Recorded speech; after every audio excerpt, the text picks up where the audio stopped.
Antes de começar este vídeo, não esqueça de deixar o seu like, se inscrever no canal e ativar o sininho de notificações.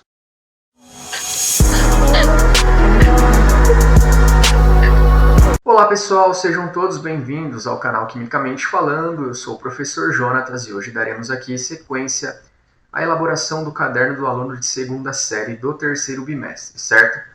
Então, pessoal, abrindo o nosso caderno do aluno na página 39, tá finalzinho aí da página 39, nós vamos dar início à atividade 5, que é forças intermoleculares e as propriedades físicas da substância.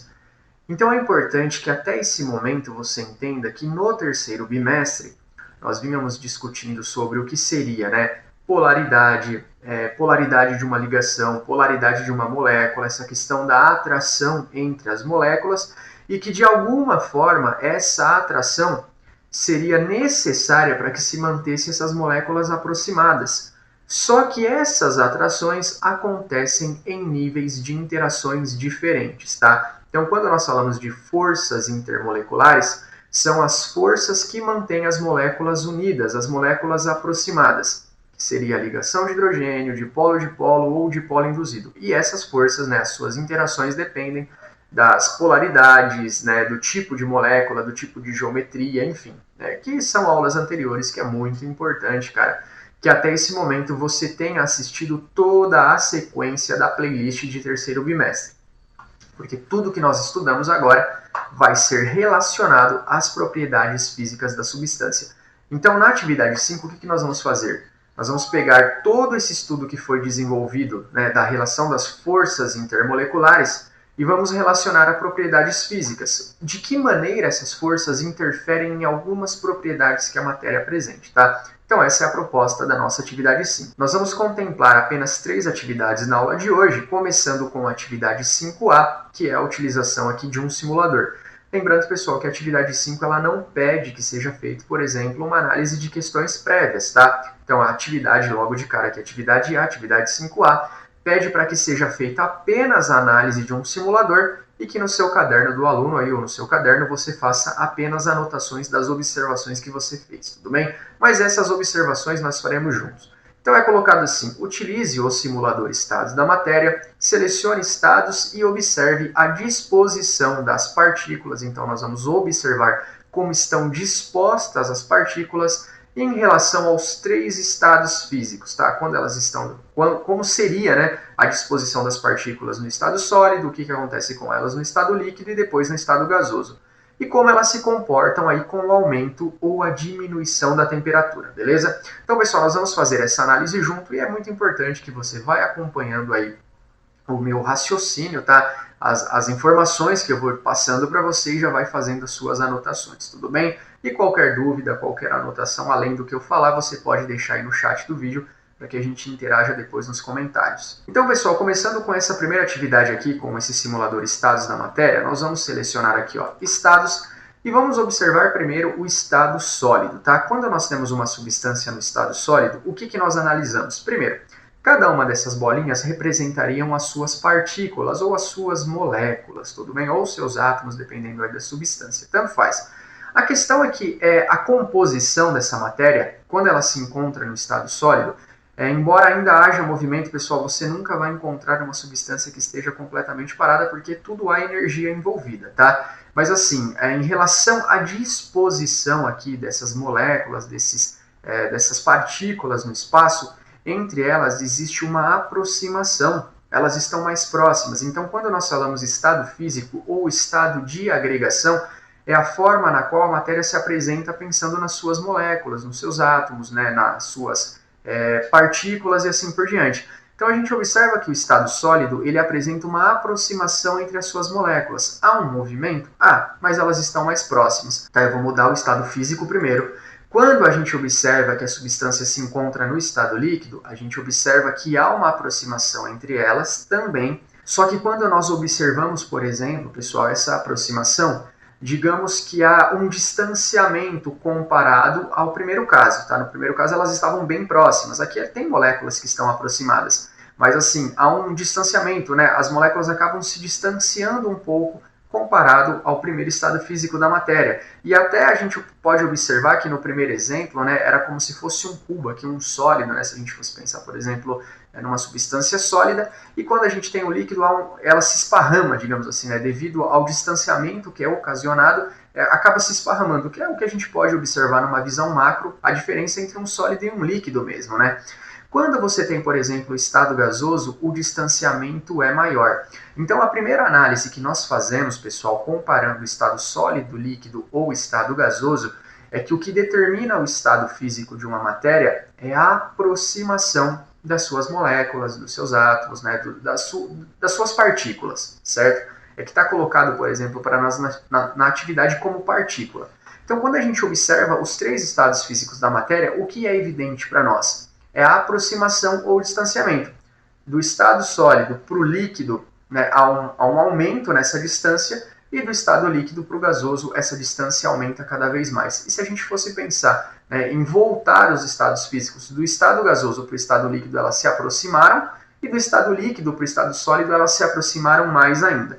E quando a gente observa em relação ao aumento ou a diminuição de temperatura, pessoal, o que explica, na verdade, esse distanciamento ou essa aproximação é justamente a variação da temperatura, né, que é ocasionada aí numa determinada substância. Então, se você tem, por exemplo, substâncias sólidas na natureza, o que é necessário para que elas passem para o estado líquido? Que as suas moléculas se distanciem. E quem vai possibilitar isso? É justamente o aumento da temperatura. Então, quando você aumenta a temperatura, por exemplo, tem que segurar aqui, né? Conforme você vai aumentando a temperatura, ela vai passando para o estado líquido, e quanto mais ela vai aumentando a temperatura, ela chega aqui, por exemplo, no estado gasoso. Agora, se você observar o processo inverso, digamos que você tenha na natureza uma substância que está no estado gasoso. Como que eu faço essa substância ficar no estado líquido? Eu pego todo aquele calor que ela já recebeu, aquela quantidade de energia que ela recebeu para conseguir no estado chegar ao estado gasoso, e retiro, eu resfrio ela. Então ela vai sendo perdido, vai sendo liberado esse calor que a substância recebeu, e automaticamente ela começa a se aproximar mais até chegar ao estado líquido, e dessa forma se aproximando cada vez mais até chegar, por exemplo, ao estado sólido, tá? Então, primeira análise, né, como é sugerido para que você faça a anotação, quando você faz uma comparação de estado físico, né, de sólido, líquido e gasoso, a diferença entre eles é o distanciamento. Quanto mais próximo ou mais distante essas moléculas estão. E qual é a relação da temperatura com os estados físicos da matéria? É que é justamente a temperatura, né, o ganho dela ou a retirada dela, a perda de calor, que ocasiona essa transição de estado físico. Se eu tenho uma substância que está no estado gasoso e eu quero que ela volte a ser líquida ou sólida, né, eu tenho que retirar a sua energia. Agora, se eu tenho uma substância que é sólida e eu quero que ela chegue ao estado gasoso, o que eu tenho que fazer? Eu tenho que dar calor, eu tenho que dar energia para ela, beleza? Então, espero que vocês tenham entendido aqui a primeira análise aqui desse primeiro simulador, faça as suas anotações de forma adequada, e nós vamos agora para a segunda atividade. Então, pessoal, voltando aqui para o caderno do aluno na página 40, a atividade 5B sugere o seguinte, tá? Pede para que você realize uma pesquisa para obter os seguintes dados sobre as substâncias indicadas. Então, as substâncias são fluoreto de hidrogênio, cloreto de hidrogênio, metano, neônio e argônio. Então, você tem 5 substâncias aqui para que você faça uma pesquisa. E para cada uma dessas substâncias, você vai pesquisar a fórmula da substância. Por exemplo, se fosse água, qual é a fórmula da água? H2O, tá? Então, você vai pesquisar a fórmula da substância. Qual é a sua temperatura de ebulição? Lembrando que temperatura de ebulição é a temperatura necessária para que uma substância passe do estado líquido para o estado gasoso. Depois, qual é a polaridade da molécula? Embora você possa pesquisar diretamente na internet assim, qual é a polaridade do fluoreto de hidrogênio, é importante, pessoal, que se você tem a fórmula da substância, pela fórmula, você possa determinar a geometria. Determinando a geometria, você saiba determinar a polaridade das ligações. Pela polaridade das ligações, você saiba determinar os vetores, e pelos vetores você saiba determinar se eles se anulam ou não, se a molécula vai ser polar ou apolar, tá? É lógico que na pesquisa você vai ser mais direto, você vai colocar qual é a polaridade do fluoreto de hidrogênio. Mas se fosse numa prova, é importante que você saiba determinar a polaridade pela análise da fórmula química, tá? É muito importante porque isso nós aprendemos em aulas anteriores. E por último aqui, qual é a força intermolecular envolvida? Lembrando que força intermolecular é a força de atração entre as moléculas. E qual foi a análise que nós fizemos, né, na atividade anterior? Que as moléculas, quando estão no estado sólido, elas estão próximas, bem próximas. E por que elas ficam próximas? Porque há uma força intermolecular agindo, unindo essas moléculas. Conforme você vai dando temperatura, essa força vai sendo vencida. Essas moléculas vão se distanciando, porque elas estavam próximas, ali unidas devido à atração entre elas. Você vai dando calor, essas moléculas vão se distanciando, até chegar ao estado líquido. Aí quando você dá mais calor ainda, essas forças são completamente vencidas e as moléculas se distanciam por completo e acabam atingindo aí o estado gasoso, tá? Então, basicamente, pessoal, fazendo essa análise sobre a força intermolecular, porque cada uma dessas substâncias vai apresentar uma força intermolecular diferente. Você vai ter um caso aqui que vai ser ligação de hidrogênio, um outro caso que vai ser dipolo-dipolo, um outro caso que pode ser dipolo induzido, e você vai perceber que essas substâncias que apresentam forças intermoleculares diferentes têm temperatura de ebulição diferente, ou seja, precisam de calor, né, de uma quantidade de calor diferente. Vai ter substância que vai necessitar de mais calor para passar de líquido para gasoso, e vai ter substância que vai precisar de uma temperatura menor. Tem substâncias, pessoal, que passa do líquido para o gasoso em temperaturas negativas. Já tem substâncias como a água que não, que precisa, por exemplo, de 100 graus, que é uma temperatura alta até. Se você for pensar com as temperaturas que nós utilizamos no cotidiano, até mesmo a própria temperatura ambiente, que nós estamos habituados a ver, né, de 24 a 25 graus, comparada a 100 graus, é uma temperatura altíssima. Então, enquanto tem substâncias que precisam de mais calor, tem substâncias que precisam de menos. E qual é a observação que você faz dessa variação de temperatura com a força intermolecular? Então, nesse momento, pessoal, eu vou pedir para que vocês façam essa análise, mas basicamente para te induzir ao raciocínio, tá? Não estou te dando a resposta. Analisa comigo. Se a força intermolecular determina a intensidade da atração das moléculas, tem forças que são menores, tem forças que são maiores. Tem substância que tem uma interação mais intensa, suas moléculas são unidas de formas mais intensas. E já tem substâncias que as suas moléculas, a interação entre elas é mais fraca, como por exemplo o dipolo induzido. Já dipolo é mais forte a interação e quando é ligação de hidrogênio é mais intenso ainda. Então, se a força intermolecular determina a intensidade de atração de uma molécula com a outra, e a mudança de estado físico depende da distância, do distanciamento de uma molécula, como que eu faço uma substância transitar? Eu tenho que vencer a força intermolecular e separar as moléculas. E como que eu faço isso? Dando calor. Então significa que uma força intermolecular mais intensa vai precisar de mais calor ou de menos calor? Uma força intermolecular menos intensa, ela vai precisar de muito calor? Não, caramba, se a interação é menor, não precisa de tanto calor assim. Então eu espero que você tenha entendido o meu raciocínio para que você consiga desenvolver a atividade 5B. E coloca aí no comentário dos vídeos qual é a relação que você faz pela força intermolecular, né, pela intensidade, pela diferença das intensidades de forças intermoleculares com a análise que você faz pela temperatura de ebulição. Será que são grandezas diretamente proporcionais ou não? Deixa um comentário e depois a gente pode fazer uma análise, tá? Um vídeo somente fazendo uma análise a respeito desse assunto. Mas eu acho, pessoal, que a minha explicação e até o meu direcionamento já foi bem direto para você conseguir desenvolver o raciocínio, tá? É muito importante que você que está assistindo esse canal entenda que a minha ideia aqui não é te dar a resposta, mas te induzir o raciocínio a chegar num determinado lugar, mas não ficar dando respostas. Não é essa a intenção do canal, tá bom? E pessoal, por último, a última atividade que nós vamos analisar na aula de hoje é a atividade 5C, que pede para que seja feita a análise desse simulador, tá bom?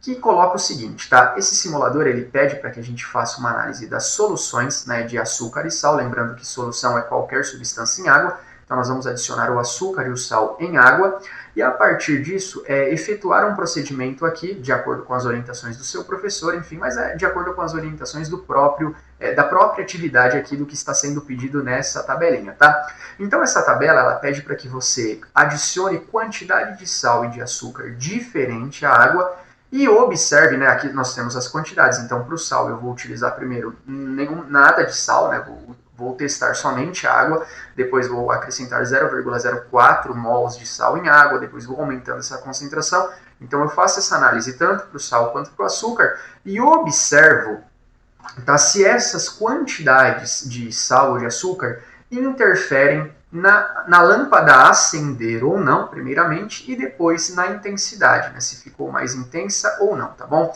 Então, basicamente, pessoal, nós vamos fazer uma análise agora do simulador, só que eu não vou voltar, né, mais nessa página aqui, tá? Eu não vou voltar nessa página, eu vou fazer a análise lá, da visão macro e da visão micro.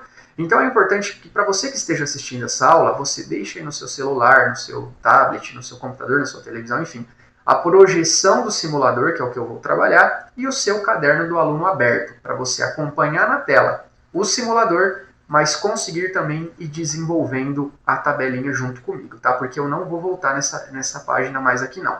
Então, pessoal, indo lá para o simulador agora, nós temos aqui o simulador, nós temos aqui a visão macro e a visão micro, que pede para que seja analisado e para que você registre. E, basicamente, a ideia desse teste aqui, dessa experiência, que poderia ser desenvolvida no laboratório, caso você tivesse esse dispositivo aqui, se o seu professor tiver um dispositivo como esse. Na escola que eu trabalho, eu tenho esse dispositivo. Se na sua escola não tivesse, você pode estar utilizando esse simulador, porque, enfim, é o mesmo resultado, tá? Então, esse simulador, ele conta com uma fonte de energia, que no caso poderia ser a própria tomada, né, um plug ali ligado na corrente elétrica, né, numa tomada, só que essa corrente ela passa por uma fiação onde ela tem uma interrupção. Então, por exemplo, a corrente ela sai aqui da bateria, chega até o polo positivo, mas ela não consegue atravessar para o polo negativo e chegar até a lâmpada. Se ela não consegue atravessar, a lâmpada não acende. Então, você está utilizando substâncias como pontes, como forma de fazer com que a corrente transite pela substância e chegue e saia aqui do polo positivo e chegue até o polo negativo. Só que se você observar, quando nós colocamos, por exemplo, essa lâmpada aqui, esse dispositivo na água, a lâmpada não acende. Por quê?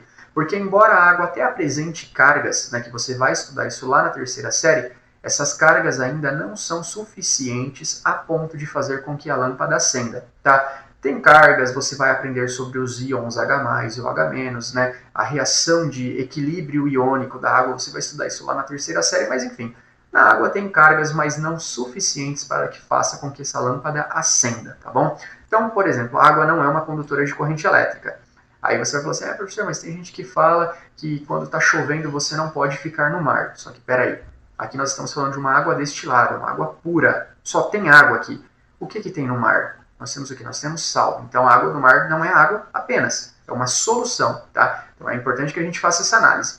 Então, analisando aqui a água em si, por si só, a água não seria condutora de corrente elétrica, só que aí nós vamos começar a fazer o quê? Lá no primeiro momento, na sua tabela pede para que você coloque na visão macro se a lâmpada acendeu ou não. Então, com nada de sal, né, se não tem sal, se a quantidade de sal era 0, a lâmpada não acende. Então, nós vamos usar as 3 medidas que são sugeridas e vamos observar o que acontece. Primeira medida, pessoal, vou selecionar a aba aqui, mostrar valores. É necessário que você acrescente 0,04 mols de sal. Observa as bordas da lâmpada, o que vai acontecer, e a variação do mol aqui, tá, da quantidade de sal que eu estou adicionando. Então, eu vou sacudir aqui o recipiente, 0,3, 0,4. Pronto, cheguei à primeira quantidade. Então, o que você vai colocar aí na sua tabela? A 0,04 mols de sal. Que a lâmpada acendeu, tá? Eu espero que dê para você visualizar isso aí na sua tela. Nós temos alguns filetinhos de cor amarelada em volta da lâmpada, mas bem fracos. Ou seja, a lâmpada acende, mas não com tanta intensidade. Porque embora o sal possibilita a aparência de cargas elétricas, mas ainda não tem tantas cargas assim para que faça com que a corrente passe com grande intensidade. Então nós vamos aumentar agora. A lâmpada acendeu, mas a intensidade dela foi baixa. Então nós vamos colocar agora 0,3 mols, tá? Nós vamos adicionar 0,3 mols, 17... Aqui, 0,3, 0,31 dá na mesma, tá? Nós observamos que com 0,3 mols de sal, de cloreto de sódio, a intensidade da lâmpada ficou maior. Então, quanto mais sal eu tenho, mais intensa fica. E se eu jogar aqui 1 mol, que é o que está sendo pedido por último, né, 1 mol de sal, a intensidade da lâmpada fica maior. Ou seja, pessoal, água não é condutora de corrente elétrica. Mas na presença de sal, a solução, e o sal também não é condutor de corrente elétrica, tá?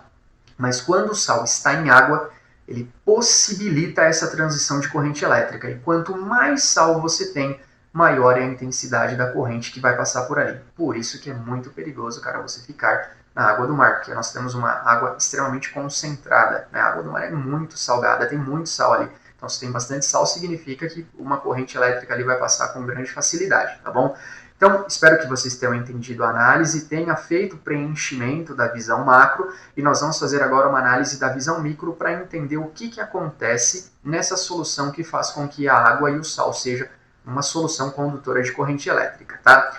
Então, analisando a visão micro, pessoal, é importante que na sua tabela, na visão micro, você faça um único raciocínio, tá? Porque não importa a quantidade, desde que você colocou um pouquinho de sal, aquilo já é condutor. A única diferença é que quanto mais sal tem, mais condutor é. Mas o que acontece é o mesmo processo, tá? Então você não precisa fazer várias conclusões para a visão micro. Na visão micro, cara, você pode fazer uma única resposta para várias concentrações. Por menos concentrado ou mais concentrado que seja, a análise vai ser a mesma. Então eu observo, pessoal, eu vou até pausar aqui, ó. Eu vou adicionar, eu vou sacudir o recipiente e vou pausar. Observe que quando eu sacudi o sal, lá na visão macro saiu grãozinhos brancos, porque o sal, macroscopicamente falando, na visão macro, na visão visível, ele é formado por grãos brancos, né, por cristais brancos, que é o que eu vejo. Só que o micro é o que eu não vejo, é o que tem dentro daquele grãozinho branco. E dentro daquele grãozinho branco, quando você vai lá na cozinha da sua mãe, encosta a pontinha do seu dedo no sal e observa que fica algumas pintinhas, alguns pontinhos brancos, aquele pontinho, dentro dele tem vários átomos lá dentro.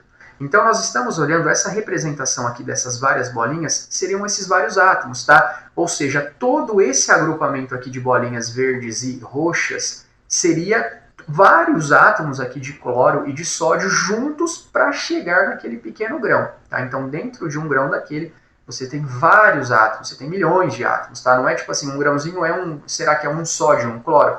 Será que o cloreto de sódio, um cloro e um sódio é um grãozinho? Não, dentro de um grão eu tenho vários átomos de cloro e vários átomos de sódio, que para você que não lembra da disposição dos compostos iônicos, né, que é a estrutura do retículo cristalino, vá lá na nossa playlist de segundo bimestre, de segunda série, e assista a aula de ligação iônica, que no final dessa aula eu falo sobre a estrutura do retículo cristalino. Mas enfim, significa que vários átomos de sódio e de cloro interagindo formam um retículo cristalino, que é a composição dos compostos iônicos, né? Eles são formados por retículos cristalinos, diferente dos compostos moleculares, que é basicamente o que a gente veio estudando esse bimestre, que são compostos formados por moléculas, tá? Compostos iônicos não têm moléculas, eles têm retículos cristalinos.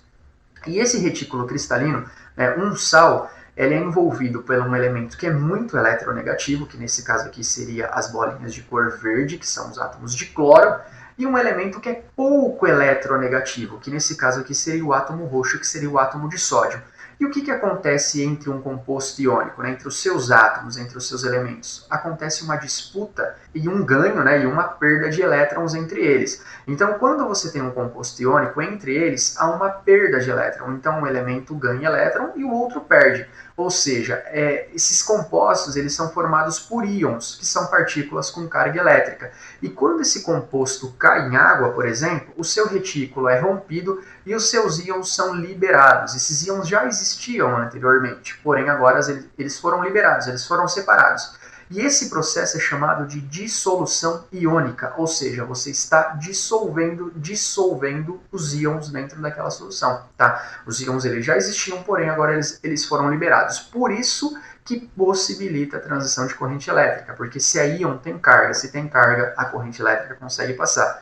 E quanto mais sal eu jogar aqui, mais cargas eu vou ter para que essa corrente consiga transitar. Então, espero que você tenha feito essa análise, tanto da visão macro quanto da visão micro. E agora nós vamos fazer uma segunda análise para o açúcar. Lembrando, pessoal, que sal é composto iônico em água é condutor de corrente elétrica. Então, agora, pessoal, refazendo esse procedimento, porém, analisando, né, o açúcar aqui, a sacarose, nós colocamos o dispositivo, sabemos que a água não é condutora de corrente elétrica, vou selecionar aqui os valores e vou começar a adicionar. A primeira medida é de 0,4, só que o que acontece? O açúcar não é condutor de corrente elétrica.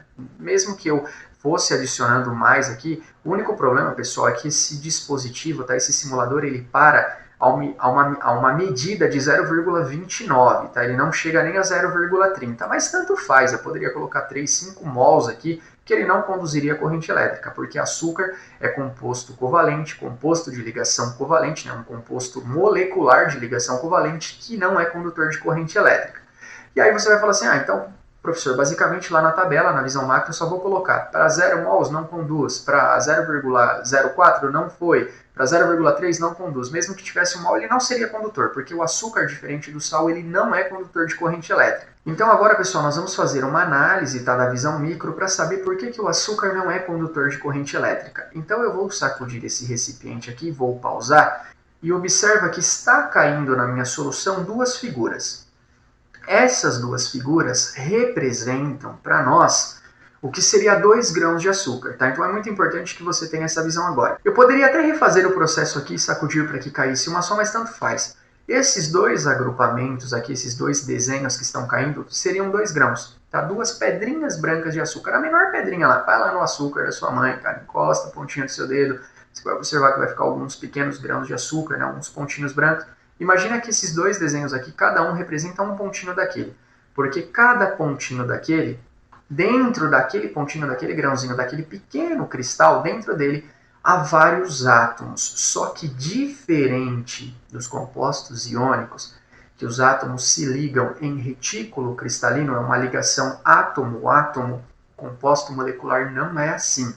O composto molecular, primeiro, os seus átomos se ligam através das ligações químicas, né, das ligações das forças intramoleculares, formam ligações químicas que unem os átomos. Esses átomos, quando se ligam, formam moléculas. Depois, essas moléculas, uma molécula, cara, de açúcar não é um grão de açúcar. Presta muita atenção no que eu estou te dizendo. De várias moléculas de açúcar, elas precisam interagir, elas precisam se aproximar. E essa aproximação só é possível devido às forças intermoleculares. Lembra que intra é dentro da molécula, é a ligação química, a ligação covalente. A interação entre as moléculas, do lado de fora da molécula, que aproxima uma molécula da outra, são as forças intermoleculares. Ou seja, quando essas moléculas se aproximam através de uma interação entre elas, elas vão se aproximando, vão se aglomerando até chegar aquele pequeno grãozinho. Então, um grão de açúcar não é formado por vários átomos, ele é formado por várias moléculas. É lógico que dentro das moléculas tem átomo, tá? Mas o grão de açúcar, os compostos moleculares, o que os compõe é um agrupamento de moléculas. Então você vai perceber a diferença do exemplo anterior, que quando aquela estrutura caía, os seus átomos se separavam todos. Aqui não é assim. Quando esse desenho cai na água, observa que há uma redução no seu tamanho. Não separou todas as bolinhas, não foram os átomos que foram separados. O que foi separado foram as suas moléculas. Então eu posso dizer que um composto iônico em água há uma separação dos seus átomos. Seus átomos se separam por completo. Já um composto molecular não. O que é separado são apenas as suas moléculas. As suas forças intermoleculares são vencidas e eles são separados somente as suas moléculas e não seus átomos.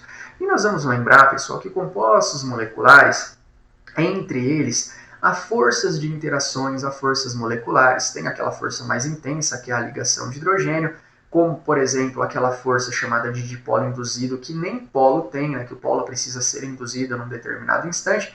Mas mesmo a ligação de hidrogênio, que é a mais intensa, ainda assim, pessoal, os compostos moleculares polares apresentam polos parciais. Então, as cargas que aparecem são cargas parciais. Não é que o elétron saiu de um elemento para o outro ou não, tá? E, pessoal, para você entender disso que eu estou te falando, você tem que entender as aulas que falam sobre polaridades da molécula, tá? Que foram aulas anteriores. Eu só estou relacionando agora o fato dessa polaridade conduzir ou não corrente elétrica, mas eu não estou te ensinando o que é polaridade. Por isso que você tem que assistir a playlist do terceiro bimestre inteiro da segunda série, tá? Então, basicamente, pessoal, um composto molecular, ele pode apresentar polos, ele pode ser polar? Pode, mas são polos parciais.